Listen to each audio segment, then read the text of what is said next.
Il est 8h, très bon réveil. Votre matinale info continue jusqu'à 9h avec Nikos Aliagas. Le journal avec David Doucan. Bonjour David. Bonjour Nikos, bonjour à tous. À la une de l'actualité ce matin. La déclaration de revenus, même avec le prélèvement à la source, il faut tout de même la remplir. Cela commence ces jours-ci. Europe 1 à votre service avec Anne-Laure Jumet qui répondra à toutes les questions dès le début de ce journal. Le dossier s'est propulsé en haut de la pile du gouvernement avec la crise des Gilets jaunes. Les mères célibataires dans la précarité qui ne parviennent pas à joindre les deux bouts. Plusieurs mesures sont en préparation. Et enfin, la Philharmonie de Paris se transforme en musée, mais pour les oreilles, une exposition qui va vous faire danser. Le thème, c'est la musique électro.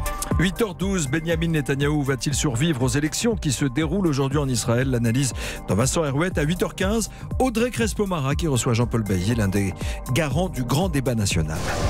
Europe 1.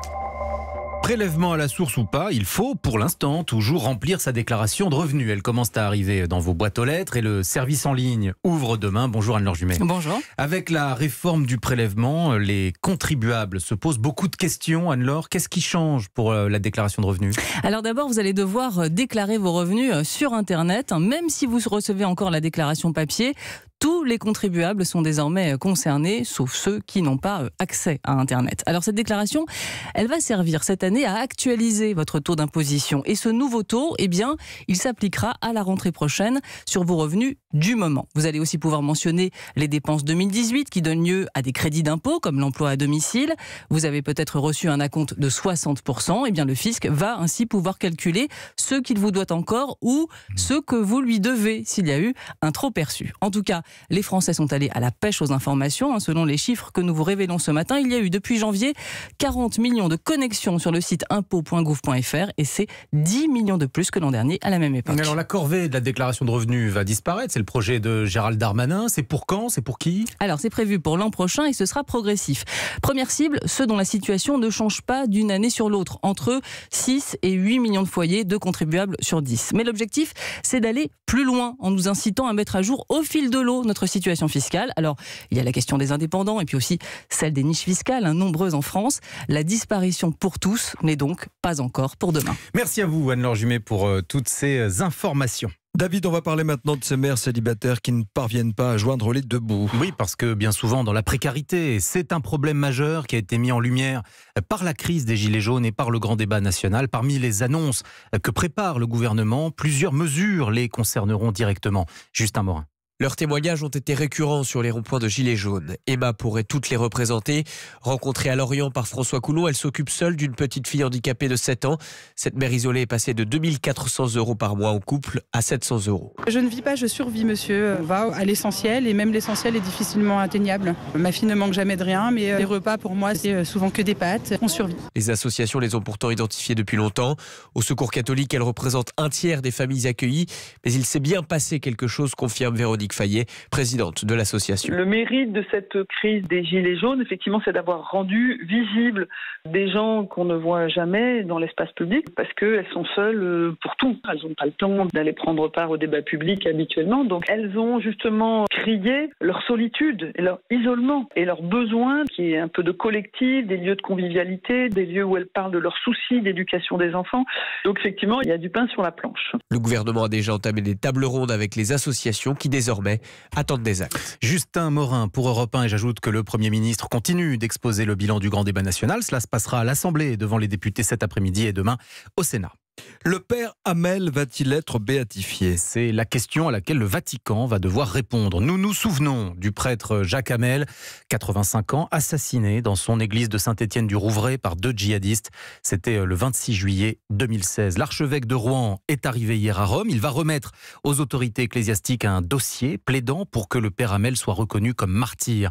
Théo Manval l'a rencontré avant son départ. Ce sont 6 gros cartons, 11 000 pages de dossiers que Monseigneur Lebrun s'apprête à remettre à la Congrégation des causes des saints, le fruit de 2 ans d'enquête du diocèse de Rouen pour faire reconnaître le père Hamel comme martyr. C'est quelque chose de très important pour notre diocèse et je pense pour l'Église entière. Beaucoup de gens le demandent et je me sens en fait porteur, pas seulement de papier, mais aussi du désir d'un grand nombre de reconnaître en ce prêtre très simple, la banlieue de Rouen, un homme finalement extraordinaire. Pour ouvrir la voie à une béatification, il faut prouver la mort mort violente, l'attaque en raison de la foi, mais aussi le fait de ne pas avoir cédé. Monseigneur Lebrun s'appuie là sur les derniers mots lancés par le père Hamel aux terroristes. Quand il dit va-t'en Satan, voilà, il a été jusqu'au bout de son engagement, offrir sa vie. Et pour appuyer la remise de ce dossier, l'archevêque est accompagné à Rome de 40 jeunes du diocèse qui témoignent eux de la personnalité du prêtre. Il amenait de la joie de vivre dans les groupes. Il était ouvert à toutes les religions, avec la communauté musulmane d'autour. Il est mort dans une injustice. Pour continuer de combattre ces injustices, il faut qu'il soit reconnu. Mais la congrégation des causes des saints pourra mettre plusieurs années avant de rendre son avis au pape, qui sera ensuite le seul à prendre la décision finale. Reportage de Théo Manval pour Europe 1. La contre-offensive médiatique de Carlos Ghosn. Ses avocats japonais viennent d'entamer une conférence de presse à Tokyo. Ils vont diffuser dans les minutes qui viennent une vidéo réalisée par l'ancien patron de Renault juste avant d'être à nouveau incarcéré. On verra si Carlos Ghosn met en cause nommément des cadres de Nissan dans ce qu'il considère être un complot. Nous vous tiendrons informés de tout cela dans nos prochaines éditions. Le journal de 8h avec David Doucan. Les Algériens vont avoir un nouveau président par intérim. Oui, les deux chambres du Parlement se réunissent ce matin pour désigner cette personnalité. La Constitution prévoit que ce soit le président du Sénat, qui est un très proche d'Abdelaziz Bouteflika. La rue rejette donc cette perspective. Avec nous, l'envoyé spécial d'Europe 1 à Alger, Sébastien Krebs. Sébastien, les élus d'opposition vont carrément boycotter la séance ? Oui, ils vont laisser leurs chaises vides ce matin. Les quelques dizaines de députés d'opposition refusent de cautionner ce qu'ils considèrent comme une mascarade, un entêtement du pouvoir en place. Pour le député socialiste Ali Laskri, c'en est fini. Il a démissionné de ce Parlement qui, pour lui, n'a plus de raison d'être. J'ai démissionné tout simplement parce qu'il n'y a aucun changement, c'est la continuité. Ils vont encore se renforcer, se consolider. C'est suicidaire de rester dans ces institutions. On n'a plus rien à faire là-bas. Au contraire, il faut sortir. Il faut être dans la rue avec le peuple. Et la rue, justement, est toujours occupée. Un rassemblement quotidien dans le centre-ville d'Alger. Comment imaginer que le président du Sénat, Abdelkader Ben Salah, pur produit du clan Bouteflika, se retrouve chargé de la transition? Inconcevable pour ces jeunes manifestants. Ça a été l'un des meilleurs alliés de Bouteflika. On ne peut pas garder quelqu'un du même système. C'est pas possible. Ils choisissent qui ils veulent. C'est illégitime pour nous. C'est le même clan, c'est la même trempe. On n'en veut pas. On veut aller vers une nouvelle constitution.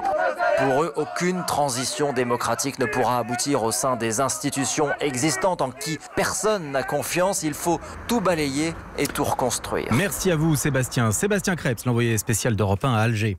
Theresa May sera aujourd'hui à Berlin, puis à Paris, où elle s'entretiendra avec Emmanuel Macron. La première ministre britannique plaidera en faveur d'un report du Brexit. Les 27 décideront demain, lors d'un sommet européen à Bruxelles, s'ils accordent ou non un délai pour la sortie de l'Union européenne. Une exposition maintenant dans la capitale qui ressemble à une boîte de nuit. Oui, cela s'appelle Electro, c'est à la Philharmonie. Cela raconte l'histoire de ce genre musical, de Kraftwerk à Daft Punk. Diane Chenouda.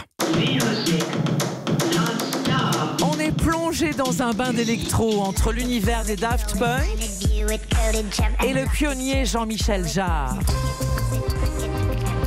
qui nous présente sa collection de synthétiseurs. 50 ans de musique électro.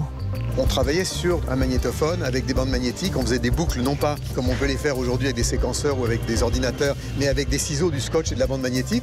Ensuite, les premiers synthétiseurs, ces grosses armoires. Puis le fait que ces instruments se sont réduits avec un instrument anglais, le premier synthétiseur européen d'ailleurs, qui a un peu ce look de mallette de James Bond un peu. Et on peut aussi danser sur la bande son de Laurent Garnier. Presque 6 heures de mix non-stop sous un feu de néon. Je pensais que Nikos danserait, mais c'est Céline Dacosta qui a le rythme dans la peau. Diane Chenouda du service Moi, culture j'entends surtout Canteloup qui fait Castaner en boîte de nuit. Ça va venir, sans doute. Sans doute le fera-t-il tout à l'heure. L'exposition électro, eh bien, c'est à la Philharmonie de Paris. Et c'est à partir d'aujourd'hui jusqu'au 11 août. Je vous dis un mot des joueuses de l'équipe de France de football. Elles jouaient hier soir en match amical. Elles ont écrasé les Danoises 4-0 au stade de la Méno à Strasbourg. Alors, je vous le rappelle, la Coupe du Monde de football féminin, c'est au mois de juin. Et c'est chez nous, en France.